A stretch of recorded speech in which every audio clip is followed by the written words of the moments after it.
Afghanistan professor on girls' education, men must stand up for women.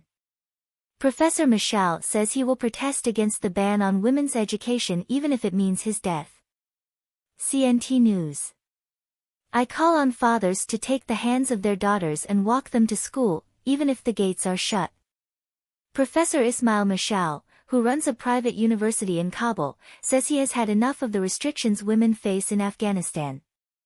Slender and well-dressed, he is a mixture of defiance and raw emotion. Even if they're not allowed in, they should do this daily.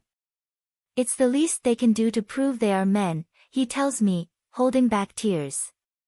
This is not me being emotional, this is pain. Men must stand up and defend the rights of Afghan women and girls.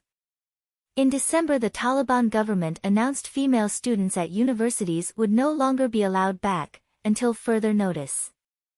They said they were doing this to enable them to create an Islamic learning environment aligned with Sharia law practices, including changes to the curriculum. Not long after the ban was announced, Professor Mashal went viral on social media after tearing up his academic records live on television, saying there was no point in gaining an education in today's Afghanistan. He says he won't stay silent.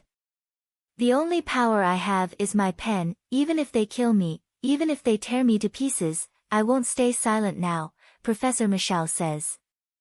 I know what I am doing is risky.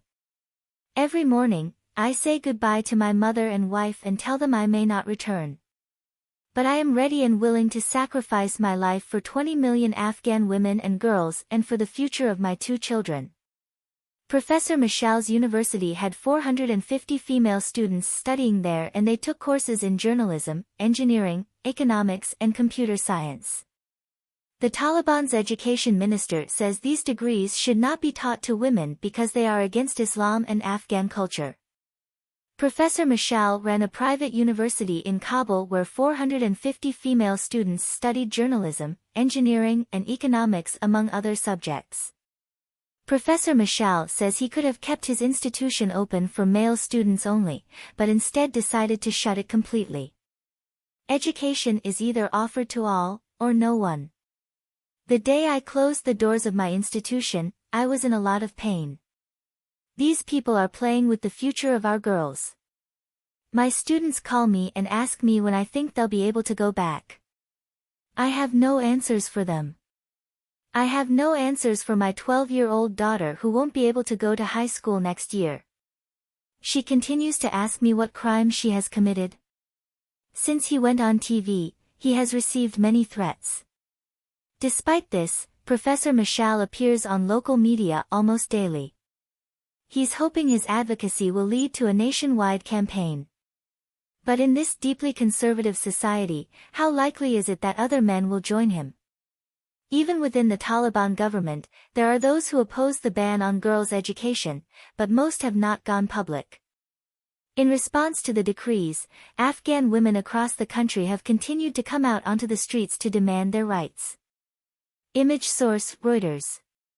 While the protests have been predominantly led by Afghan women, male students and professors over the past few weeks have also begun risking their lives by speaking out, either by refusing to sit their final exams or by resigning from their positions.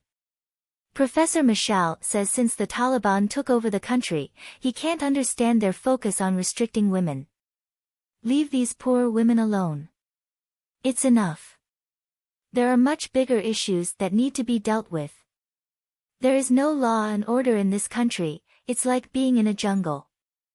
The former journalist, 37, says he keeps in regular contact with his female students who are heartbroken by these decisions and he worries about their mental health.